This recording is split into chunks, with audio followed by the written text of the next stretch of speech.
Hi guys, this is part 3 of my advanced class on how to navigate with nothing. In part 1 we discussed preparation and how to understand the sun in relationship to what we're doing. We also talked about how to box ourselves in with landmarks or barriers or whatever to give us a solid fail-safe to walk back out to get us out. In part 2 we discussed time and how time can help us find direction. In this one we're going to be talking more about the direction and the shadow and why shadow is important. Now, you just got disorientated out here and you have none of your gear, and I need to head to my fail-safe. We're going to say east for this statement. I need to go east. I improvise from some piece of whatever a clock face / compass face. Okay? And that is simply going to be something relatively round with one witness mark on it. With that one witness mark, I can say that's a clock and I can utilize it.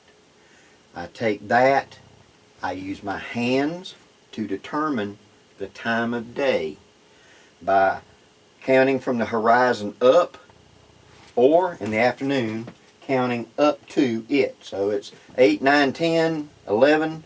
When it's straight over 12 o'clock, you know at 12 o'clock that the sun is going to be south of you and that the shadows will be north. So that one's kind of a gimme.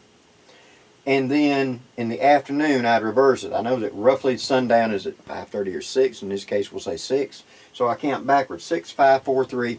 It's 2 o'clock. Okay? With that time I plug it in on here. So I say that this is 12 o'clock. Here would be 2 o'clock. And I would point that reference point directly at the sun. Half the distance from there back to my witness mark for 12 o'clock will be due south. Now let's say I very carefully, once I figured out, okay, that's south, I very carefully sit it down on the ground and take a small straight twig, a piece of pine straw, something, and lay it across there. I now have my north, my south mark, and my mind will fill in the rest of the compass. East, da da da da. So looking at that, I need to go east. Turn my body around to where I am now looking at it. That's east. And I know which way to walk out. But how long can I stay on that direction? It is a fact that if you have no reference points, you have one leg slightly longer than the other, or one leg slightly stronger than the other. You're left-legged, right-legged, like you're riding left hand. And so if I blindfold you and put you in the end zone of a football field and tell you to walk to the end zone, you're probably going to walk off the side. Our eyes give us constantly updates. But when you're way out west, or you're in the Great Plains, or someplace where I don't have any reference points, everything looks the same like a desert, you'll walk in a big circle. Thus is the reason that we tell you to carry a compass, a real compass with you. Because no matter what direction you pick, as long as you follow in the compass, you're not going to walk in a circle. Now, that circle may be a mile wide, 5 mile wide, 25 miles, depending on terrain. But they've had guys that got shot down in war and ended up in the desert, and they walked in a 30-mile circle and came back to where they started because of that factor. So we want to avoid that. And this is called drift. This is where I mean to go here, but I curve for whatever reason. Now with my improvised clock / compass, I have determined my direction. But how do I stay on that direction without having to constantly stop and recheck this? Okay? Small spans of time. Any deviation will be corrected by your next setup. Now what that means in English is this. If I set this up and I picked my direction, and I'm, let's say, out on the Great Plains, and I walk for 4 hours, odds are I've curved. Okay, if I ain't got some visual to lock on to, I'm going to curve. But I'm here in the eastern woodlands, And you don't have those kinds of long range. Many times in my thick woods, you're seeing in feet. So I can't bring up a compass and sight a target a half mile over here. I'm probably looking at something 3 feet in front of my nose. So I need a fast reference point that will keep me roughly on track. Okay? And here's my little innovation where I add into this. And this comes into the next part, shadow. Okay, remember I said you're going to have to use your imagination. Okay? I want you to imagine, no matter which way you're looking, straight off of your nose is 12 o'clock. Imagine a circle around you. Now let me show you what that looks like. Right here is you looking straight down at your head. Here is 12, 1, 2. Straight off your right arm, 3 o'clock. Straight down behind you, 6 o'clock. Straight off your left arm over here, 9 o'clock, 10 o'clock, 11 o'clock, 8, 7, 5, 4. You're right here. This imaginary clock is on the ground in front of you. No matter which way you turn, it stays with you. Okay? This imaginary clock is going to be a reference point for you. Okay? I've determined direction earlier with my improvised clock. And I've determined I need to walk in this direction. Alright? I've looked at my compass that I put on the ground that I improvised. I need to walk due east. I've turned my body. That way's due east. I have picked up my improvised compass because I'm going to need it again. Okay? Now on the ground around me is the imaginary 12 o'clock positions. You know, 1, 2, 3, whatever. Here's why. I'm standing here. I am facing east right now. And I look at the ground and go, where's my shadow? Okay? If at this moment my shadow is at the 10 o'clock position, I'm the stick that's casting the shadow. I'm facing east. The sun's back that way. My shadow is right now at this 10 o'clock position. For the next 30 minutes, and you got a rough idea how long 30 minutes is, because we eat lunches and our work day and everything else. So you know how long a sitcom is or whatever. Roughly 30 minutes. I want you to walk in the direction you talked about, but keep your shadow at the 10 o'clock position. See, if I drift, my shadow moves up to 11 or back to 9. But if I keep walking in the correct direction for the next half hour, due to the sun being here, and yes, the sun is moving, but we're only doing it for a half hour, my shadow needs to be at the same position. So that's my reference point out here, see? So let me bring this together for you for just a second. Preparation. I have boxed in where I'm going. I have a fail-safe. I need to go east. It's happened and I've lost all my gear and I need to go east. What do? I improvise a clock. I count the time and find what time it is. I plug that in, and the second I get okay there, and I find my position, okay, then the direction I need to go is this way.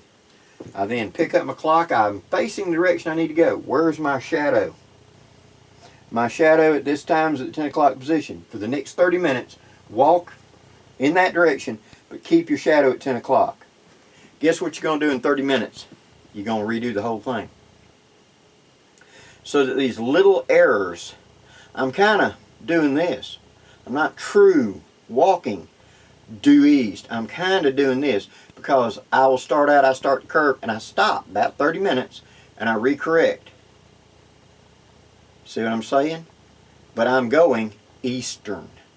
I'm going to hit that road. I'm going to hit that fail-safe benchmark. This plus me using my body as a shadow keeps me on target. Because that's the problem when you sight or whatever. If I don't have a rock solid reference point, remember, you need a reference point.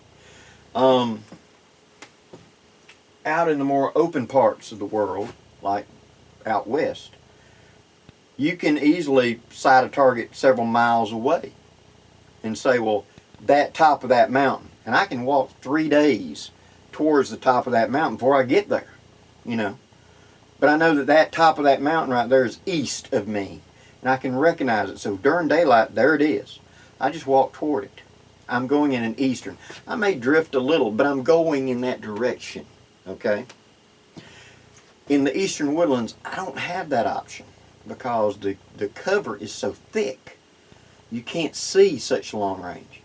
Only if you're at the edge of an agricultural field or a road, in which case follow the road, am I going to be able to see it. So I need a reference. And my shadow acts as my reference point to keep me from drifting, okay? Because yes, the sun is moving, but in a half hour it's not going to move so significantly to have shifted my shadow. Half hour from now, when I stop, probably need a break anyway, take a swig of my canteen. If I see a water source in the root, fill it. I'm going to take out my compass again, and I'm going to say, okay, time. Well, it was 2 o'clock. Should be around 2:30, 2:45, 2 something. It's now 2:30. Actually, let's say it's 2:40. Now, what did I say about time? If it's before the half hour, you round back. If it's after the half hour, you round up. So it's 2:40, 3 o'clock. Point my compass at 3 o'clock, set it on the ground, orientate me around. Okay, that is east now. Where is my shadow? My shadow now points at 9 o'clock because of the change. So now my shadow's down. Now for the next half hour, keep my shadow at 9 o'clock. And I can walk at speed going through that, okay? Now, that has covered the basic of how we're going to get it. There's a lot more. All right. Preparation. Knowing the basics of the sun, knowing that we have boxed ourselves in and we have a fail-safe. Time. What time of the day is it? What time of the year?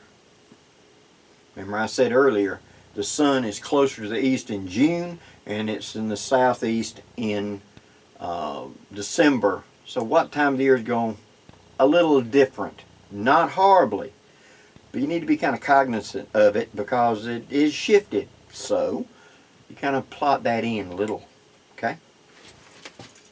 Direction. With time, I have picked the direction I need to go. My fail-safe direction. Shadow. Where's my shadow to keep me going in the right direction for roughly the next half hour? Yes, I'm going to porpoise a little, snake along, but I am going in roughly correct. Instead of this broad, it's northerly, like with just a basic sun. Now it's narrow. It's east. I'm heading east. And as long as I keep my shadow over here and know the sun stays over there, I'm good, right? If I hit terrain, and that's the last step, obstructing terrain. Now, you're going along and you come upon something big, a water source, a swamp, or whatever, a cave, a sinkhole, something I can't go straight across. I've got to go around, just like I do with a compass. Well, if I can stand here and see the far side of it, and I was going from here to there, pick a tree on the far side or some reference point and just walk around to there and then redo your bit, get your declination again, get my easterly direction and take off again. What if I can't see it? I hit a mountain. Big obstacle. Well, I may have to go around it over to whatever. Now, in the eastern woodlands, I'm about to make a bold statement, okay?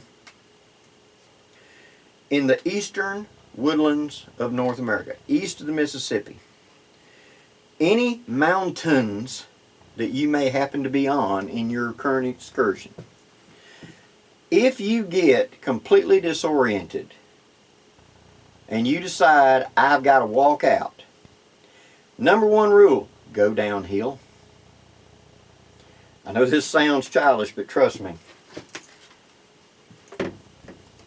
Even the Appalachian Trail and its most wild sections of it, you have farmland, and a mountain range right here. This is the mountains.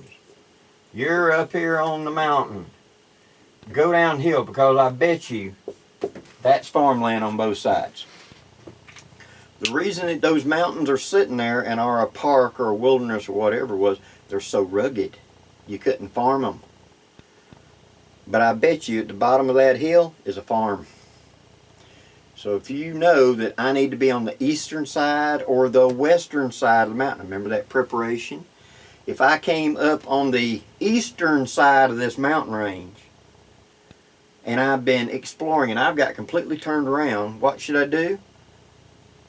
Well, are there trails or something I could use that I have looked at the map and learned beforehand?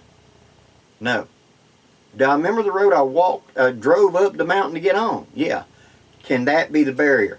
Your fail-safe. The more complex the terrain, the more you got to plot in your fail-safes. Don't rely strictly on the phone. The phone could lose its signal. Take a picture. You can bring it up and look at the picture and be able to remember, oh yeah, the blue trail south of me, about 2 miles. You just go straight south until you hit the trail. Then you know your reference point and you can walk back. Might be the long way back, but you can find it. But all the mountains in the eastern side of the U.S., even in the most complex ones, at the bottom of the mountain is probably either a road or some passable way and probably farmland. They've been working at it a long time, several hundred years, turning all that into farmland. So if you get lost on the Appalachian Trail, go downhill till you hit the farm. Somebody there will, it's probably agricultural fields. And there's probably a road leading to a house in those agricultural fields because it's owned by somebody. I bet you'll be able to find a reference point. Okay. The western mountains just don't work. Those mountain ranges are so dense, so packed, so big, you got to know your stuff up there. So that preparation becomes even more important. How about south of me down in Florida in the Everglades? That preparation becomes more important because it's miles and miles and miles of swamp.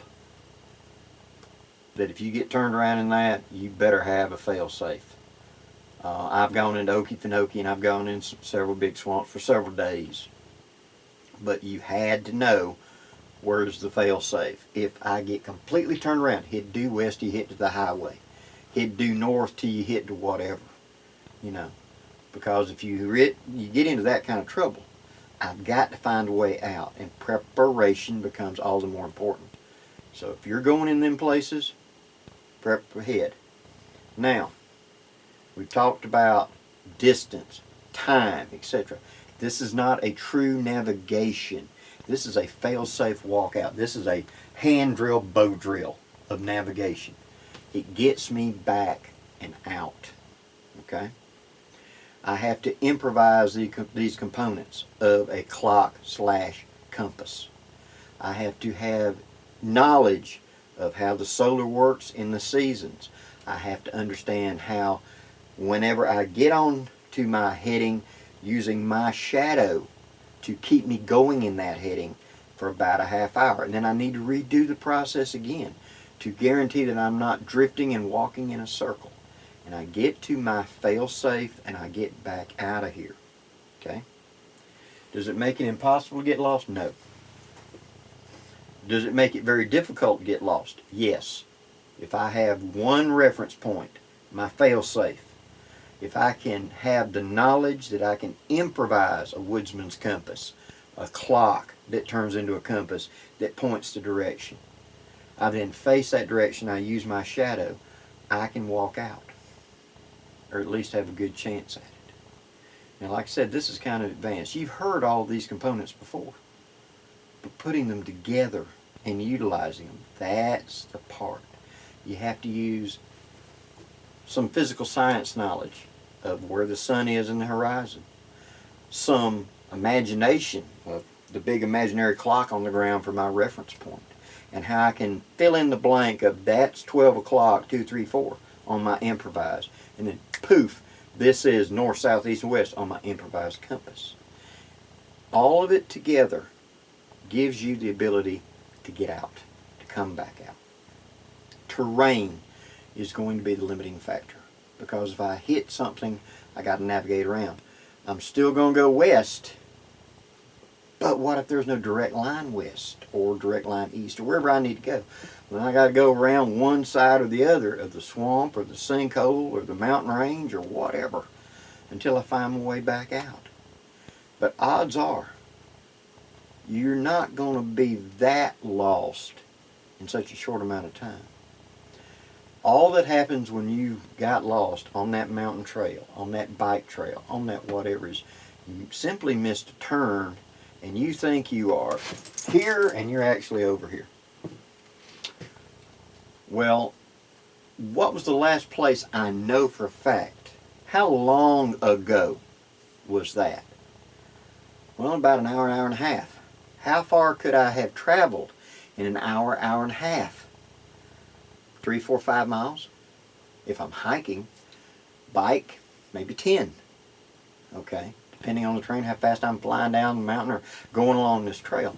But you see what I'm saying? You kind of go, well, I got to be within about this big a circle. Yeah, I'm not where I wanted to be, but I'm not on the far side of the moon. I'm simply over here. Well, does my fail-safe still apply? Yes. I haven't left the box because I boxed it. I haven't ended up in those agricultural fields. I haven't hit that county road. I haven't hit the lake, and I haven't hit the highway. I'm still in the box. Well, if I'm in the box, head due west and go to that road, or whatever your fail-safe is. I hope this gives you some ideas, guys. This is kind of difficult to explain. It really is. Even when we're doing it hands-on, and when I do my advanced class, it's every bit of this is hands-on. We start with navigating with a compass. We've done all that, and then once you've gotten the concept of the compass and the map down, and you really know your stuff, that's when I throw this at you. Navigation without a compass. Because you've got the mindset. So this is kind of advanced. And it sounds kind of confusing. I know it is. And that's what makes it such a challenge to teach it. Because you have to apply so many steps, so many imaginary steps to use it successfully. You can do it. It can be done. I have taught small children to do this, and they can navigate fairly well like this. You can ask, I had a friend of mine's daughter who she was 11, and we were talking about this, and a year or so later, when she was like going on 13, and I saw her at an event, and we were just sitting there talking, and I looked at her and I said, which way's west? And she looked at the sun, and she looked at the shadow, and she looked at her watch to figure out what time of day it was, and got a rough reference to where the sun should be pointing this time of the year, and she said, west should be something like that. And I pulled out a compass, and she was awful close, enough that she could have walked out to a road. Those are the best times to me. Whenever someone that I pass this information on to, it sticks. Hope this gives you some ideas, guys. Please leave any questions or comments below, and if you hadn't, please hit that like and share button for me. I'd really appreciate it. And if you'd like me to do more of these lectures on in-depth more topics, let me know in the comments. It might start a series where I'll do these in-depth lectures more on such topics that kind of hard to teach unless you're there. Till next time, guys, I'm Blackie, wishing you safe journeys. Have a great day, guys.